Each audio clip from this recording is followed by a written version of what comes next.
नमस्कार। आप सभी श्रोतागण का हार्दिक आभार और अभिनंदन। विनम्रता किसी भी समस्या के समाधान की आधारशिला बनती है ना। या कहें तो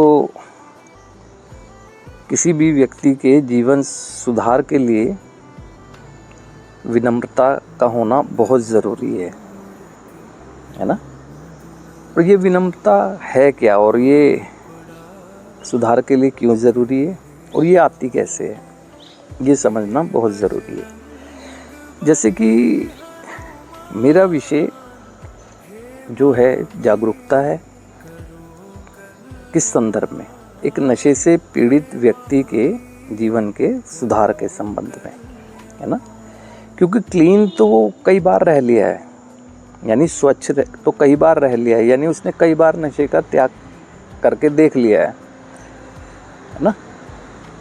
अब उससे आगे की जो चीज़ है कि वो असफल क्यों हो रहा है, कि जीवन सुधार फिर भी क्यों नहीं हो पा रहा है, ये विषय है। विषय पर जो चर्चा कर रहा हूँ उसका उद्देश्य यही है कि जागरूक हो, क्योंकि कोई भी व्यक्ति ऐसा नहीं है, जाने अनजाने में अगर दुर्भाग्यपूर्ण तरीके से वो ट्रैप हो गया नशे में, तो एक समय बाद उसके मन में आ जाता है कि मुझे नशे का त्याग करके जीवन अच्छा जीना चाहिए, और नशे का त्याग भी कर देता है। लेकिन जीवन अच्छा जीना चाहिए ये विचार ही रह जाता है, और दुर्भाग्यपूर्ण तरीके से वो फिर नशे में चला जाता है। ऐसा होता क्यों है?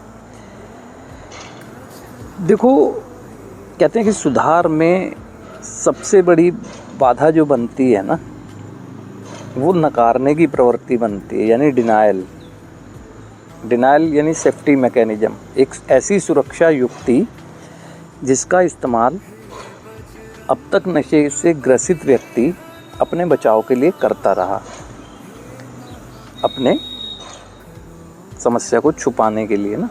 समस्या दिख रही थी, कहते हैं कि अगर साधारण शब्द में कहें, वो जानता था हर चीज़ को, लेकिन मानता नहीं था। नकारने की प्रवृत्ति, और जितनी नकारने की प्रवृत्ति बढ़ती गई उतना अहंकार बढ़ता गया ना। उसका परिणाम क्या हुआ? ये डिनायल सबसे बड़ी बाधक बन गया किसी भी नशा कर रहे या नशे से पीड़ित व्यक्ति के जीवन सुधार में। कई बार उसने परिस्थितियों के दबाव में नशा छोड़कर देख लिया, लेकिन क्या उसने नकारने की प्रवृत्ति का त्याग किया? क्या अपनी वास्तविकता को एक्सेप्ट किया? ये उनका अनुभव है, जो असफल हुए हैं बता देंगे कि नहीं किया। अब ये अगर कहें तो साधारण भाषा में वो सोचेंगे कि नहीं मैं तो सब मान लिया कि हाँ नशा प्रॉब्लम करता है, उसको छोड़ दिया। ये नहीं है।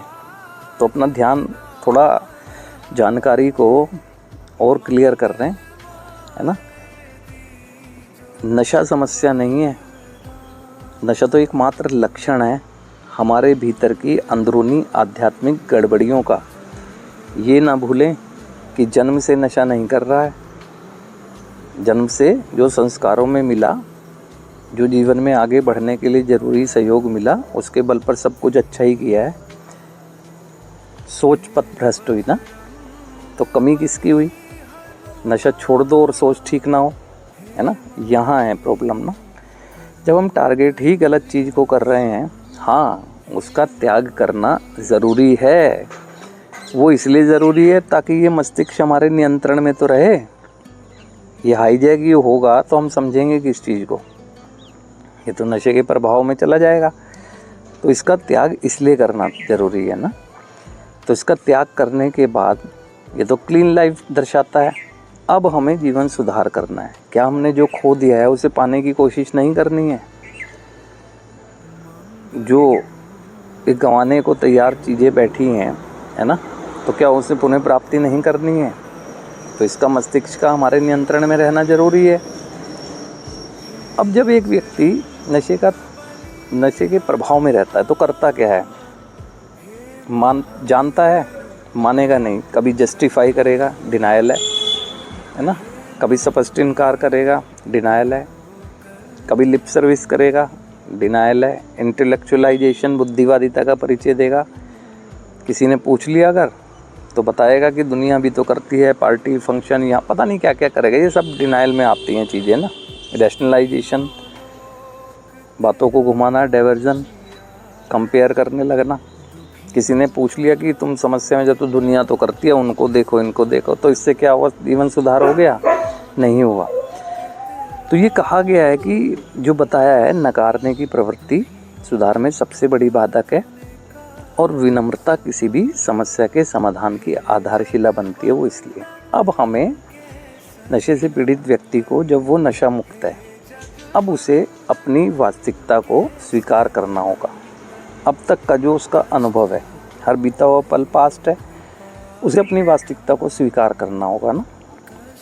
जीवन में उसकी नकारात्मक सोच की वजह से जाने अनजाने में जो भी कर्म हो गए हैं, उन कर्मों की जिम्मेदारी स्वीकार करनी होगी ना। स्वीकार करना होगा जीवन में आए उन परिणामों को, है ना। हो सकता है कि बहुत सी जीवन में परिणाम ऐसे आए हों जिसमें दूसरों का भी रोल हो, लेकिन ज़िंदगी तो अभी फ़िलहाल हमारी संघर्ष में है ना, तो हमें एक्सेप्टेंस आनी होगी। देखें, एक्सेप्टेंस आते ही हम तैयार हो जाते हैं अपने बदलाव के लिए ना। स्वीकार करना यानी विनम्र हो जाना, अब मैं सुधार के लिए तैयार हूँ, है ना। और इसमें आप कोई डोरमैट नहीं बन जाने वाले हैं। स्वाभिमान जागेगा आपका, ऐसे ना। कहते हैं ना, फलदार वृक्ष हमेशा झुका रहता है ना। जिस पर ज़्यादा फल लगे होते हैं वो वृक्ष झुका ही रहता है। तो गुणवान व्यक्ति का ये एक लक्षण है ना।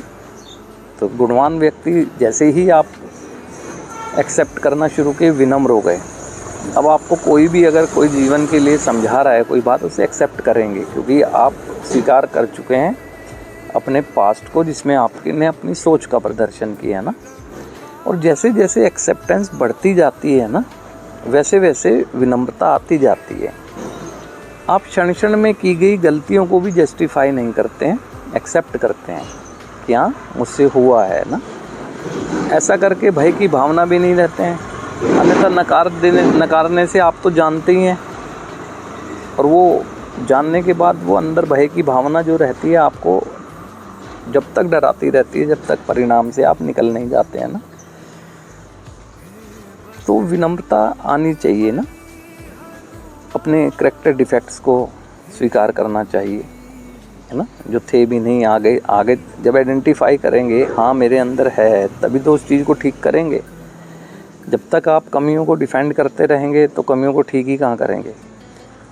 फैमिली में मेरे रिलेशन मेरे कर्मों की वजह से हाँ ख़राब हो गए हैं, मैं जब भी तो आएगा मन में कि मैं ठीक करना चाहता हूँ। हाँ, कैरियर की ग्रोथ रुक गई है, तभी तो चाहूँगा कि ग्रोथ आगे बढ़े। जब कहता रहूँगा नहीं सब कुछ ठीक है, सब कुछ ठीक है, तो ठीक करूँगा कहाँ, नकार रहा हूँ ना, है ना। और डिनाइल का होता ही है कि एक ही लाइन में समझ आनी चाहिए कि जानता है मानता नहीं है। दूसरों को दिख रहा है, दूसरे जब भी तो एक्शन में आए हैं, हमें खुद को नहीं दिख रहा है जो नशे की समस्या से पीड़ित है ना। ना जाने कौन से स्वाभिमान की बात करते हैं कि जीवन विनाश होता जा रहा है, और ये नकारने की प्रवृत्ति ये समझने ही नहीं देती है, और इसीलिए समस्याओं का हल नहीं हो पाता है ना। तो अब एक नशा मुक्त आध्यात्मिक जीवन जीने के लिए ज़रूरी यही है एक्सेप्टेंस का होना, और स्वीकारता सभी समस्याओं का समाधान है। ठीक है, गलत हो गया तो हो गया, क्या किया जा सकता है। दो ही चीज़ें, या तो उसका रोना रोते रहें, बार बार वही चीज़ें करते हैं, या एक्सेप्ट करके आगे बढ़ें, और कैसे करना है कैसे नहीं करना है उसमें सहयोग लें। ये परिवारों को भी समझना चाहिए, और ये नशे से पीड़ित व्यक्ति को भी समझना है ना। ये भी समझना है कि हमारे पास जो उपलब्ध साधन है ना, या हमारी जो सोच है ना, वो इतनी काफ़ी नहीं है कि अब मेरे जीवन को इस नशे के दलदल से निकाल कर एक आध्यात्मिक मार्ग, यानी कहें तो जिम्मेदाराना व्यवहार करने वाला इंसान बना दे। तो जाहिर सी बात है मुझे मदद लेनी होगी, और लें मदद लें ना। एक खुले मन का प्रदर्शन करके जब अपनी समस्या के समाधान के लिए किसी ऐसे माध्यम का चुनाव करते हैं जहां आपको दिखता है कि हाँ कि हमें कोई भय की भावना नहीं है, इनसे मदद लेने में, तो आप शुरू से तैयार हैं, है ना। और फिर वहाँ मदद के लिए हर चीज़ को, अगर एक डॉक्टर को आप अपनी फिज़िकल प्रॉब्लम बिल्कुल ईमानदारी से नहीं बताएंगे तो आप खुद ही बताएं, वो उपचार कर पाएगा। तो जब आपने अपना उपचार करना है, आप अपने उपचारक खुद हैं, ज़िंदगी भर आपको ध्यान रखना होगा उस चीज़ पे, तो आप वास्तविकता बताएंगे ना, तभी तो सामने वाला मदद कर पाएगा। तो इसीलिए विनम्रता की आधारशिला को मजबूत करें, डे बाय डे में होने वाली गलतियों को तो एक्सेप्ट करें ही, लेकिन सबसे पहली बात यह है कि इस नशे के दलदल से निकलने के लिए उसको तो एक्सेप्ट करें ही करें, है ना। और उसके प्रभाव की वजह से जो जीवन में अस्त व्यस्तता आई हैं उसको भी एक्सेप्ट करें। जब एक्सेप्टेंस आएगी, विनम्रता आएगी तो सुधार के लिए तैयार कर पाया हूँ तो सुधार के लिए मदद भी लूँगा, क्योंकि मेरे पास इतना काफ़ी नहीं है जो मेरी खुद की मदद खुद कर सकूँ, तो जाहिर सी बात है दूसरों की मदद लूँगा। तो इसलिए समझना है, अब ये नकारने की प्रवृत्ति से निकलें, स्वीकार करें और विनम्रता की आधारशिला को मजबूत करें, है ना। विनम्रता हमें सुधार के लिए एक ऐसे मार्ग पर लाकर खड़ा कर देती है जिसमें जीवन में आगे ही आगे बढ़ते जाने का एक मार्ग दिखता है हमें। आज के लिए आप सभी श्रोतागण का हार्दिक आभार और अभिनंदन।